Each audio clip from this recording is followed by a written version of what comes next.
Assalamualaikum warahmatullahi wabarakatuh, guys. Welcome back to my video. Let me introduce myself. My name is Ardina Umagap, first semester student. In this video, I will share to you guys how to transcribe audio into text. Here I use one of the application, namely live transcription. Happy watching.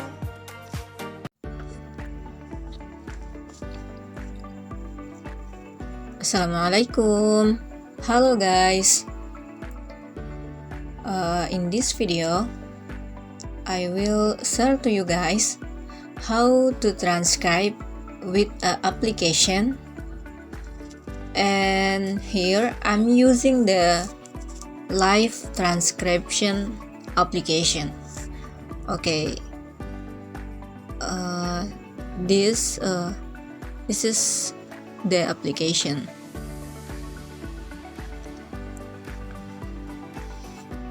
That you have seen here the application. I have download. When you use this application, you have to download it first.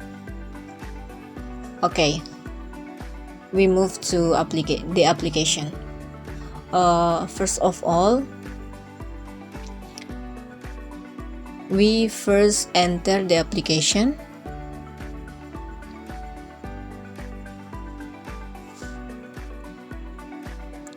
Okay, we allow it to the record audio.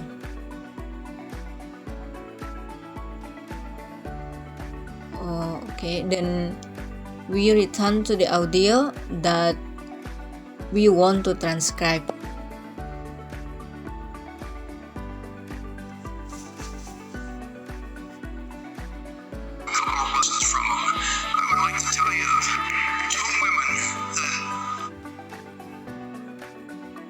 Sorry.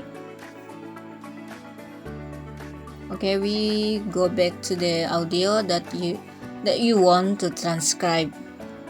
In this video, I'm using. These people had one thing in common. They had it in themselves. They knew they could be something beyond where they were. They were.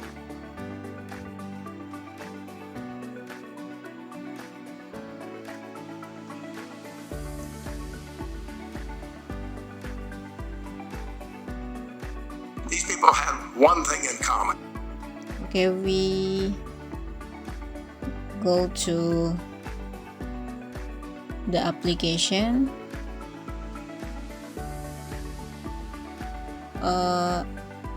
Here I took one of the video speech from Warren Buffett.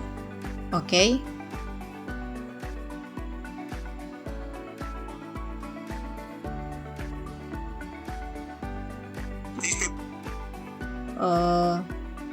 We stop first and start from the beginning. Okay. All had one thing in common. They knew they had it in themselves. They knew they could be something beyond where they were.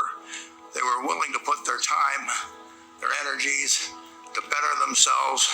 What you really could do with more skills, it's just remarkable. So I would like to just tell you a couple of short stories, and we'll draw maybe a couple of lessons from them. I would like to tell you of two women that each sold a business to Berkshire Hathaway, to me actually, for many, many, many millions of dollars. Both of them started with $2,500. By coincidence, it was the exact same amount. It was everything they had in the world. And one of them was a woman who landed in Seattle in 1917, couldn't speak a word of English, had a tag around her neck. The tag said Fort Dodge, Iowa. The Red Cross got her to Fort Dodge, where she was reunited with her husband who'd come to the country a couple of years earlier. And she lived in Fort Dodge for 2 years, and as she put it, she felt like a dummy. She couldn't pick up the language. She couldn't learn a word. And so she and her husband decided to move to Omaha. So they came to Omaha in 1919, And there she found a small colony of Russian Jews, so she started feeling more at home. And then as her oldest daughter went to school, she would come home, this daughter, Frances, and she would teach her mother the words she'd learned in school that day. And this woman, Rose Blumpkin, spent 20 years saving money, bringing first her siblings over, her mother and father, $50 at a time. She sold used clothing to do it. She had 4 children during this period. And by 1937, after 20 years, she'd saved $2,500. She went to Chicago and she bought what she could of furniture. Her dream had always been to open a furniture store. And this woman, who had never gone to school one day in her life, with $2,500, but with the same spirit that the people in this room had about having a dream and working to accomplish that dream, she built a business which she sold to me in 1983 for $60 million approximately, and which did $1.5 billion worth of business last year. The 4th generation is working in that business. This woman, Rose Blumpkin, she worked for me until she was 103. And then she retired and she died the next year, which is a lesson to all of Berkshire's managers that premature retirement, you can't tell what's going to happen. But Mrs. B, with her $2,500, one further fact about her, she could not read or write. And she went into a furniture business, and she didn't bring anything unique in furniture, but she brought a determination to succeed. She knew she could outwork anyone else. She knew that she cared about her customers. She worked at very low gross margins, but she built this incredible business. And I saw one other woman who did a similar thing with $2,500. I paid her hundreds of millions of dollars for her business. So I decided to go to the source and get these people before, I don't want you guys coming around to me asking me hundreds of millions of dollars. I'd like to join in with you much earlier. So I've followed this group. And today I'd like to tell you about one other small business person. This person, I went to buy his business from him, and he turned me down, which was very wise. But this was a fellow who was born about 8 years before I was. He was born in 1922. We'll call him Jack, lived in the Midwest. He was a pretty good athlete, didn't like school much. And I'm going to tell you one thing early in the story. Maybe you can figure out who the guy was. The company he built hires more college graduates each year than any other company in the United States. And this fellow, who was destined for this but did not know it, Jack, went to college for a year and then dropped out. He really wasn't that interested in school. And the year he dropped out was 1941. And when the United States became under attack, he went down to the Army Air Force recruiting station, volunteered, and they turned him down because he had hay fever. So he went over to the Navy and again volunteered, and they took him. They put him on an aircraft carrier. He flew small fighter planes during World War II, got 2 distinguished flying crosses from the Navy. And then he came back to the Midwest. So now we've got a young guy.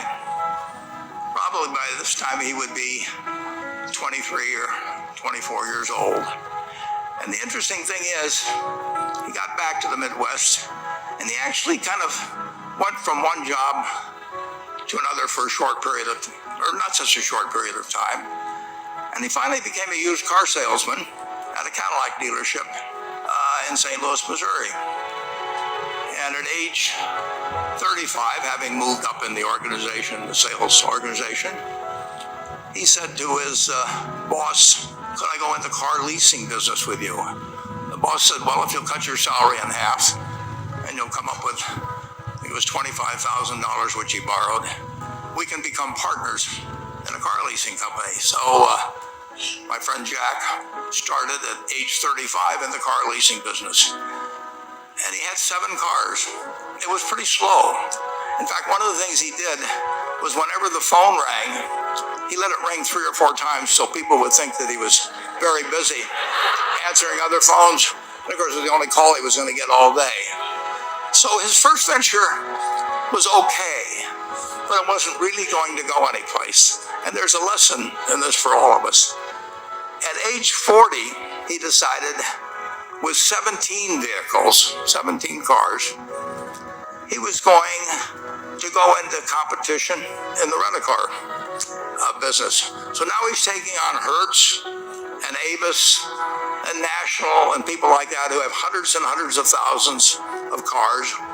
And he's got 17 cars, and his cars aren't any different than theirs. I mean, he's buying them from General Motors or Ford or Chrysler. And he can't get the airport locations. Those companies have them all sold up. But he was determined that he would basically offer the customer, can't offer him a different car, but he can offer them friendlier service than they've ever seen. And so he started a company. He named it after the battleship that he'd flown from in the Pacific, which was the USS Enterprise. And he died about a year and a half ago. But when he died, his rent-a-car company, starting with those 17 cars, was worth more than Hertz and Avis and all the rest of the rental cars put together.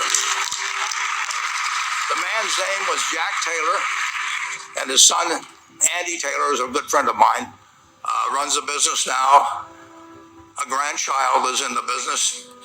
They'll probably be a 4th generation along the line. So this man in the United States, he didn't invent artificial intelligence. He didn't do anything that, just like Mrs. B selling furniture, I mean, that any one of us could have entered those businesses. But he lived by the creed, basically, of delighting his customers and working with people and establishing the relationship with them so that they in turn would want to delight the customers. He couldn't go out there and take care of every rental car possibility, but he learned how to project himself and his attitude toward his fellow man and his desire, to make a friend out of every customer. He managed to take very ordinary cars and turn them into this extraordinary business from virtually nothing. And it illustrates several points.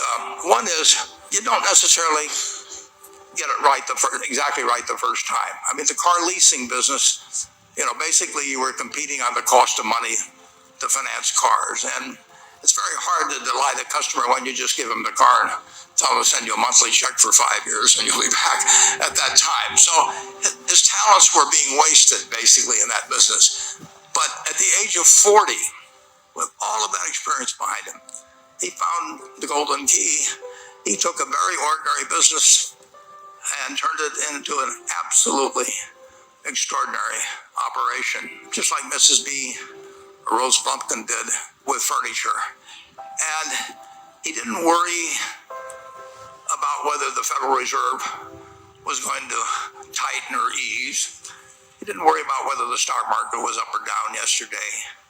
He didn't worry about the things he couldn't change, but he did focus on the one thing he could change, and that was the customer's experience. And I have seen the one that got away, Enterprise. I went down to Florida and tried to talk him into selling to Berkshire, and he was smart enough not to do it. Probably the value of the company has quadrupled since I made that visit. But he was smart enough to see that he would find that business. Henry Ford, as you may know, failed twice before he started the Ford Motor Company in 1903. I mean, the test isn't whether you get the greatest business idea in the world the first time out. The test is whether you keep learning as you go along what your strengths are and what you can do for your customers, what you can bring especially to the party. And to do that, you need the education that I know you've received through 10,000 small businesses, but you need a genuine desire day in, day out to delight the customer. I've never seen a business, and I've seen a lot of businesses, but I've never seen one that delights the customer that doesn't succeed. I mean, what you want is that customer the next day when they think, do I want to rent a car or do I want to buy some furniture? What goes through their mind? You know, it's the place where they've had a great experience.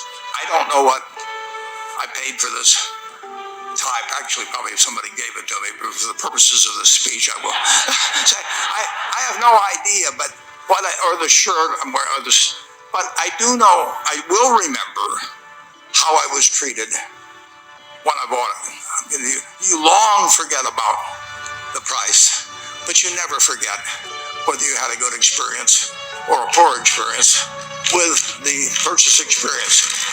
And you'll have a hard time finding a person that's had a wonderful experience, a delighted experience in purchasing anything that isn't going to come back. And similarly, if the memory is of rudeness, indifference, whatever it may be, they're never going to come back. And as a small business owner, and as you grow, you have to not only be able to project that interest in people's well-being and delighting them yourself, but you have to do it through other people. And you won't be able to do it through people who themselves do not feel they're being fairly treated, that their views aren't appropriately considered. So you really do have to learn to multiply yourself through other people. And I advise the young people to come to Omaha. We have a number of classes. The key is to certainly, in terms of your personal life, the most important decision you'll make is the spouse that most of you will likely have. And it's very important to surround yourself with people that are better than you are. You are going to move in the direction of the people you associate with. So you constantly. I've been enormously lucky in that respect. I mean, I've just had teachers and friends and a spouse that really was a better person than I was, and I had enough sense to learn from these people that life went better if you behave better yourself. It took a while. So I advise you to seek out, as your partner in business, your partner in life, whatever it may be, look for the people that actually are examples to you rather than somebody that you think you need to straighten out yourself. And simple rules like that, delighting customers, working through other people, associating with people that will cause you to move in a better path than you might otherwise have, they will take you so far in life that it's hard to believe. I mean, they took Rose Blumpkin without being able to speak a word of English, couldn't read or write, and they took her to what is now a $1.5 billion business. And incidentally, there's been no money put in it since the $2,500. That's been the total capital paid into the Nebraska Furniture Mart. And I think if you looked at Enterprise, I don't know their books the same way, but my guess is that very little equity capital has been added to Enterprise over the years. The business built on itself. So I want to tell you, I admire this group enormously. When I met Dr. Mello's class on September 22nd, 8 years ago, I was thrilled. And I admire people that are doing what you have done. You've working hard at your job at the same time. You took on an added, really, lot of hard work to further your skills. 99% graduate. I mean, it's a mind-blowing statistic. And I'm looking at 2,200 people here who I admire. I'm cheering for you, and I can tell you the best is yet to come. Thank you. Okay guys, thank you for watching in this video. Hopefully you like this video and hopefully I will be used for all of you guys. Don't forget to like, comment, subscribe and share for all people. Okay? Wassalamualaikum warahmatullahi wabarakatuh. Bye bye.